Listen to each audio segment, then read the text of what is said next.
الصلاة خير من النوم۔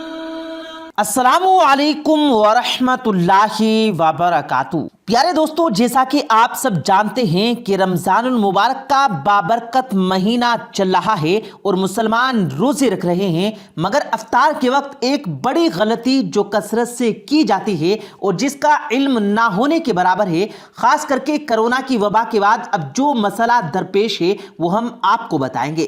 ساتھ میں اس عورت کے بارے میں بھی بتائیں گے جس نے افطاری میں یہ غلطی کی اور موت کے منہ میں چلی گئی۔ اس لیے دوستو جلدی سے ویڈیو کو لائک کر لیں اور دوستوں میں ضرور شیئر کیجیے گا تاکہ وہ بھی اس قیمتی انفارمیشن سے مستفید ہو سکیں۔ کہتے ہیں پیارے دوستوں کہ انسان اپنے ہی دانتوں سے اپنی قبر کھودتا ہے۔ ماہرین کے مطابق آج دنیا میں آبادی کا ایک بڑا حصہ خوراک کی کمی کی وجہ سے بیماری اور موت کا شکار ہے، تو دوسرا حصہ خوراک کی زیادتی کی وجہ سے۔ پیارے دوستو، دنیا بھر کے مسلمان آج کل ماہ رمضان منا رہے ہیں اور اسلامی علوم کے ماہرین کہتے ہیں کہ جو لوگ روزے رکھتے ہیں وہ صبح سے شام تک کھانا پینا چھوڑ کر کے روحانی اور جسمانی فوائد حاصل کرنے کے ساتھ ساتھ ایک روحانی تجربے سے بھی گزرتے ہیں۔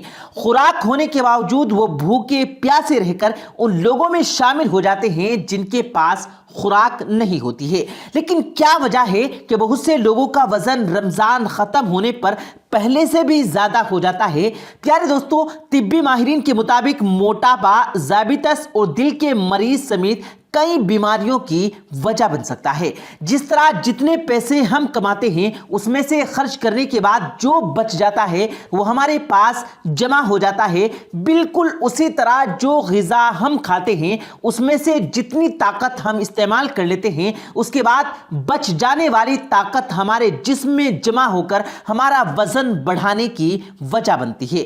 کراچی کے لیاقت نیشنل ہسپتال میں شعبہ امراض قلب کے سربراہ ڈاکٹر فیصل احمد کہتے ہیں کہ دن بھر بھوکے رہنے کی وجہ سے ہمارا جسم افطار کرنے پر غذا ذخیرہ کرنے کے موڈ میں آ جاتا ہے۔ ان کے بقول دوسری اہم حقیقت یہ ہے کہ افطار کے وقت تک ہم اتنے بھوکے ہو چکے ہوتے ہیں کہ بہت تیزی سے بہت زیادہ کھانا کھا لیتے ہیں، اور جب تک ہمارا کھایا ہوا کھانا جسم میں جذب ہوتا ہے اور ہمارا ذہن ہمیں بتاتا ہے کہ بس اب ہماری ضرورت پوری ہو چکی ہے، تب تک ہم اپنی ضرورت سے بہت زیادہ کھا چکے ہوتے ہیں۔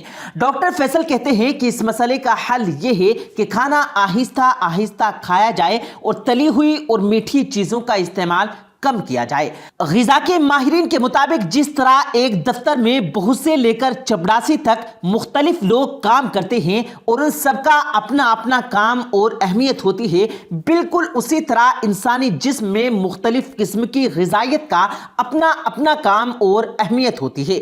اس لیے ضروری ہے کہ غذائیت سے بھرپور متوازن کھانا کھایا جائے۔ اور پیارے دوستو، متوازن غذا کی تعریف میں پھل، سبزیاں، دودھ اور دودھ سے بنی چیزیں، گوشت، مچھلی، مرغی اور اناج، یہ سب چیزیں آتی ہیں۔ یعنی سب طرح کی چیزیں کھانی چاہیے، نہ کہ صرف ایک ہی طرح کی۔ ڈاکٹرز کے مطابق پانی کا استعمال بھی موسم کے لحاظ سے اتنا کرنا چاہیے کہ انسان کا پیشاب پانی کے رنگ کا ہو۔ پیلے پیشاب کا مطلب ہے کہ انسان کم پانی پی رہا ہے۔ وہ لوگ جنہیں کوئی بیماری ہو، خصوصاً ذیابیطس یا دل کے امراض کے مریض، انہیں مولج کے مشورے سے کھانا پینا چاہیے۔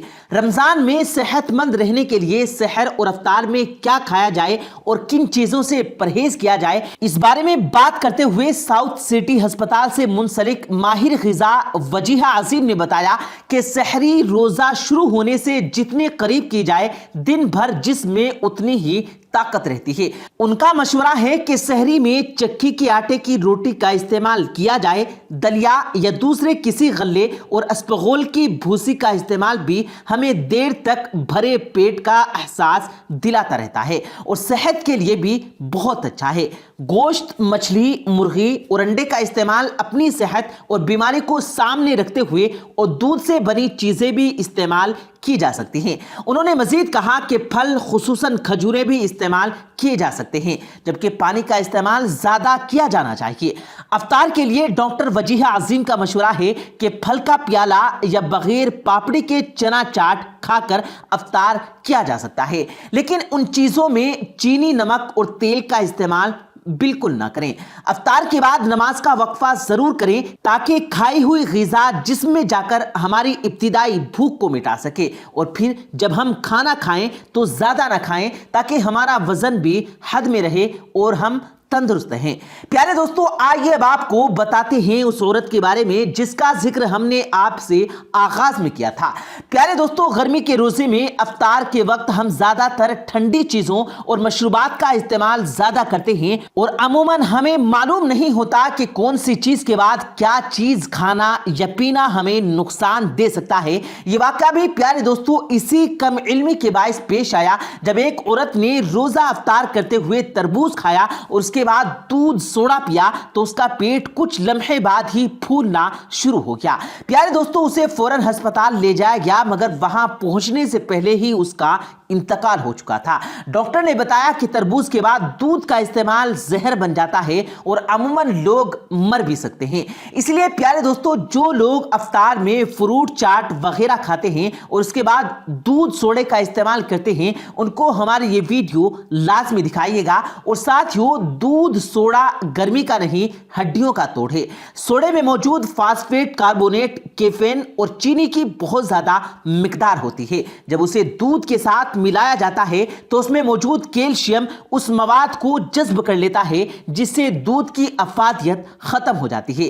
اس کے علاوہ جو دوست افطاری کے فوراً بعد سگریٹ نوشی کرتے ہیں، ڈاکٹرز اور ایک تحقیق کے مطابق فوراً سگریٹ پینا افطار کے بعد آپ کے لیے موت کا باعث بن سکتا ہے۔ ترکی میں کی جانے والی ایک تحقیق میں ماہرین کا کہنا ہے کہ روزہ افطار کرنے کے بعد سگریٹ پینے سے زیادہ خطرناک عمل کوئی نہیں ہے۔ تحقیق کے مطابق افطار کے وقت جسم کو پانی، گلوکوز اور آکسیجن کی سخت ضرورت ہوتی ہے۔ ایسے میں سگریٹ کا ایک گھونٹ سے شریانیں سکڑ جاتی ہیں اور خون میں آکسیجن مناسب مقدار میں جذب نہیں ہوتی۔ اس کے نتیجے میں خون گاڑھا ہو جاتا ہے جس سے اس کے جمنے کا خطرہ بھی بڑھ جاتا ہے۔ دل کی دھڑکن بے رفت ہو جاتی ہے، بلڈ پریشر اور کولیسٹرول کی مقدار بڑھ جاتی ہے، اور ان سب کاموں سے دل کی بیماریاں لاحق ہونے کا خطرہ کئی گنا بڑھ جاتا ہے۔ ماہرین امراض قلب ڈاکٹر اظہر کیانی نے کہا ہے کہ سحری اور افطاری میں غیر ضروری چیزیں کھانے سے روزے دار بیمار پڑ جاتا ہے۔ سموسے، پکوڑے، کچوریاں نقصان دہ ہیں، اس سے دل کے امراض اور آنتوں کا کینسر بھی ہو جاتا ہے۔ پھل اور کھجور کے ساتھ کھانا کھانا صحت افزا ہے۔ لوگوں کو پتہ چل جائے کہ وہ کیا کھا رہے ہیں تو گھروں میں گملوں اور کیاریوں میں خالص سبزیاں اگا کر استعمال کریں۔ فام آئل سب سے زیادہ نقصان دہ ہے۔ پیارے دوستو، امید کرتے ہیں آپ کو آج کی ہماری یہ ویڈیو ضرور پسند آئی ہوگی۔ اگر آپ کو یہ ویڈیو پسند آیا ہو تو اس ویڈیو کو دل سے لائک کریں اور زیادہ سے زیادہ لوگوں تک اس ویڈیو کو ثواب کی نیت سے شیئر کریں، اور اس ویڈیو کے بارے میں آپ کی کیا رائے ہے کمنٹ سیکشن میں اپنی رائے کا اظہار ضرور دیں، اور مزید اسی طرح کی روز کی ویڈیو پانے کے لیے ہمارے چینل کو ضرور سبسکرائب کریں۔ ملتے ہیں پھر ایک نئی ویڈیو کے ساتھ، تب تک کے لیے اللہ حافظ۔